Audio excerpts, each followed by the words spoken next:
Hey guys, welcome back to my channel where today's topic is strengthening some of our weaknesses. If you watched my video from the other day, I was talking about showing up for yourself by strengthening one weakness at a time.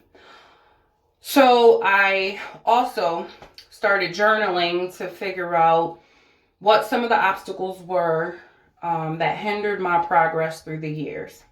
One of the main ones was the fact that I don't like to leave people behind.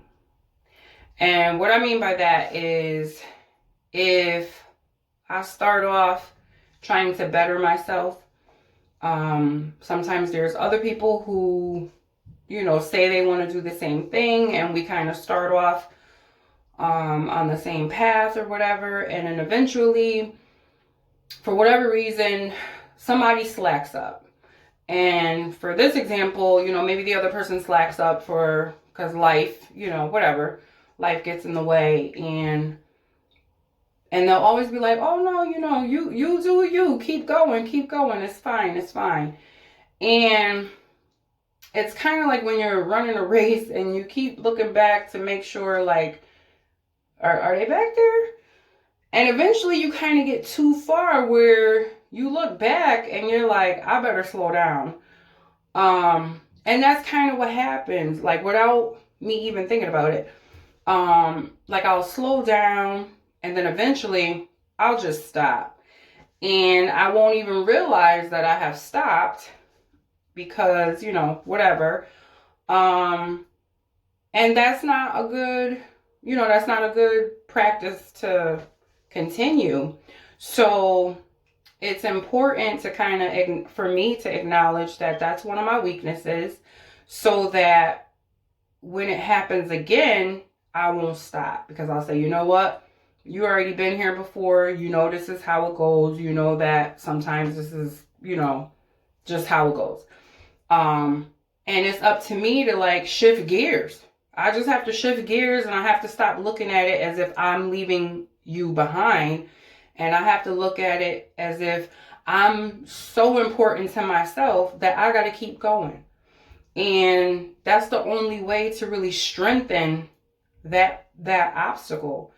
You got to keep going. There's times when sometimes people will make you feel bad because you're leaving them behind, but you have to keep going.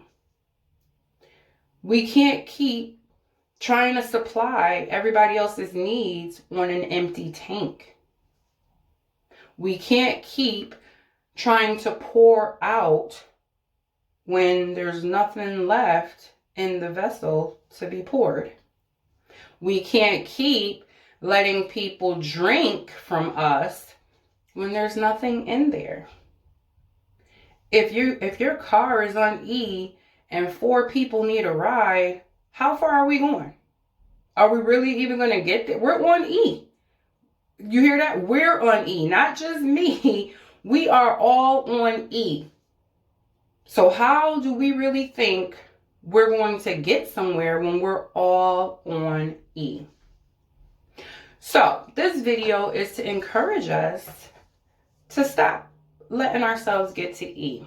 I remember when the kids got their license and you're trying to explain to them, like, when the gas tank gets to this point, you want to fill it up because you don't want to be caught off guard and all this and that. And it's the same thing with our bodies. We can't keep running on E. And we can't keep feeling bad that I can't give 4 people a ride, but I'm on E, they're on E. Where are we going? We're not going anywhere. So we have to either collectively decide to do better and to take care of ourselves so that we can continue to help others, or you're going to have to step back, reevaluate your worth, and figure out that your self-care is as important as the group's self-care. Another weakness that I had was being inconsistent. And I would say, like, this is the plan, this is how I plan to do it. And, it's like I would write a plan, but I wouldn't intentionally plan my day to be successful. I would have a whole bunch of plans written out in a notebook, in a journal, whatever, in my mind, like, oh, this is how it's going to go. But then my actions didn't intentionally make sure that that plan went through. So one way that I do that now is I actually schedule an appointment for myself, and especially on my days off. So when someone asks me like, oh, could you do this? Could you do that? If I have not done something for me, I at least stop and think like, okay, is this really going to be something quick? Is it okay to not sacrifice my time, but just kind of pause it real quick, help somebody out real quick, and then come back and get my thing done? If I feel like the day might get away from me and I won't be able to get my thing done, I'll tell the person, if you can wait until whatever time, I can help you. And better believe, a lot of times when I say like, oh, and you know what, and I don't explain myself. I used to explain myself. I don't do that anymore. I'll say, you know what? I have a 9 o'clock appointment. Period. Nobody's going to ask you what kind of appointment you have. No. So, oh, 9 o'clock appointment. I'm sorry. I'm not sure how long it's going to be, but I could call you when I'm done. And a lot of times when I do that and I call later to check up to see if they, still need me, a lot of times they don't. A lot of times they don't. And I had to kind of learn too that a lot of times people are only asking me to do stuff because they know I'm reliable and that I'm going to do stuff. And a lot of them aren't even thinking about like my well-being and am I overwhelmed, and this is the 5th time you're asking me to do something this week. Like a lot of times people really don't care because they want their thing done by any means necessary. So guess what? I want my thing done by any means necessary, and I schedule the time for me. And every day I already know how much time I plan to give myself. Let's say, for example, on my day off, I'm definitely going to do 2 hours worth of something. And I don't care if I have to split it up like an hour in the morning and an hour at night. I don't care if it's 2 hours at one time. I really don't care how it is, but I'm going to make sure that I do 2 hours for me. And that has really just kind of changed the game for me. It has also taught me how to reevaluate my worth, because if I'm not worth my own time, something's wrong with that. Something's wrong with that. If I'm not the most important person in my life, something's wrong with that. Because if I don't think I'm important, eventually people treat you as if you're not important. Your time is not important.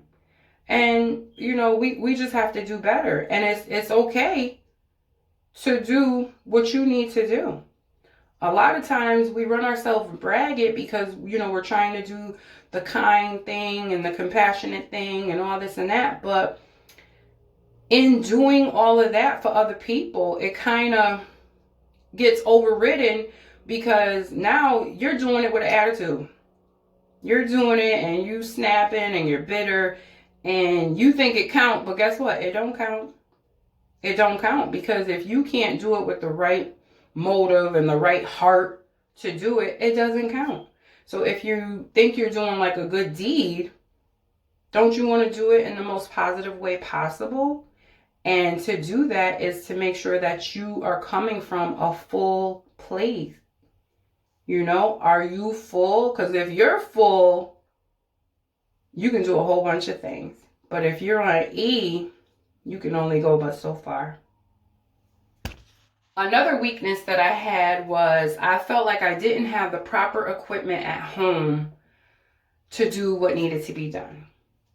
So what I did was slowly start purchasing different items to add to my equipment. And to be honest with you, half the stuff I already had and I forgot I had, because like I told you, it was common practice to slow down and then eventually stop. And Sometimes at one point I had stopped for like 3-4 years, I feel like. And when I, started doing better again, I forgot half the stuff that I needed was right in this basement. Half the stuff I needed was in the basement. And now that I'm really consistent with what I'm doing, I really only had to purchase a couple of items here and there. I had, when people see you trying to do better, they will offer you help without you even realizing you need the help or even asking for help. When people saw that I was trying to do better, they've loaned me some of their equipment. I got kettlebells and I can't think of it. The bar thing. I got a stepper. A lot of the weights I had already had. And then got to the point where I couldn't even find some of the like little ones. Who knows where they are. So I just went to the store and bought more. And now I got I might need to open up a gym in this living room. My cup is overflowing. I got 3 pounds, 5 pounds, 8 pounds, 10 pounds. I just bought I just bought the 10 pounds because when I thought I was buying the 10 pounds, I actually bought 7.5 pounds, which I already have here. I already have 15 pounds. I got 20 pounds downstairs in the basement. So there was really no excuse. I had everything I needed right here. Now I got the spin bike. I got the laptop that I do the Zoom workouts on. When the weather is nice, I go outside, and the goal is at least 2 miles. And then the way I do my goals is, unless if I'm pushed for time, then I'm just gonna say I'm gonna do this amount of time. But if time is not an issue, I'll say, well, I at least got to do 2 miles. And usually, maybe like before you get to the first mile, the spirit hits, and I'll double it, or whatever. I'll just keep going, and usually I'm not even trying to do as much as I'm out there doing. There's times when the goal was 4 miles, and next thing I know, I did 10. So as you strengthen your weakness, it just gets better and you get stronger. And as you get stronger, you get more consistent. And now it's not even a thought of, am I going to work out today? Like, nobody don't ask me that because they already know. The question is, did you do it already? Or are you doing it tonight? Or are you doing 2-a-days? Because on my days off, I try to do 2-a-days because I work 12-hour shifts. And I know that sometimes when I come home from work, I'm going to be tired. And so to plan strategically, I always do a little something in the morning before work. Might not be anything strenuous. Might just be a little stretch, yoga, maybe some core and a meditation, and call it a day. But that way, if I come home from work and I'm exhausted, I don't feel bad because at least I know I did what I could for that day. And it's all about making the best decisions for that day. We always don't have 2-3 hours to ourselves to do whatever it is we want to do. But right now my kids are older, so I don't really have a whole bunch of running around to do for the kids. So my day off is my day off. And every now and then I'll pick a day where I don't move off the couch. And I'll if that's the plan, that's the plan. I'll sit there and watch YouTube all day, or don't let me find a Netflix series. I will not move. And then I'd be so proud of the little bit of steps that I took because I'm able to show people that I'm worth rest. Okay, I can rest too. There's days when I do 16,000, 20,000 steps in a day. But there's also days where I barely can get 500 steps because I'm just exhausted. And I acknowledge that and I lay it down if that's what it has to be. So I thought I would just come together and share this little video of giving you some examples of what I mean when I say strengthen your weakness. Of course, there's other stuff that I could work on, but for right now, this is kind of the thing that I'm working on the most. Like I said, not worrying about leaving people behind, because I feel like as the more you do stuff, whoever wants to do it will latch on to you instead of you always trying to latch on to them. Thanks for staying until the end. If you like this comment, please give it a thumbs up and leave a comment and let me know, are you able to acknowledge some of the weaknesses that you need to strengthen? I'm not asking you to put your business out there, just saying, acknowledge, like, you know what, I'm figuring it out and I'm learning new ways to move forward. Until next time, continue to walk in integrity, continue to walk in your worth. Bye.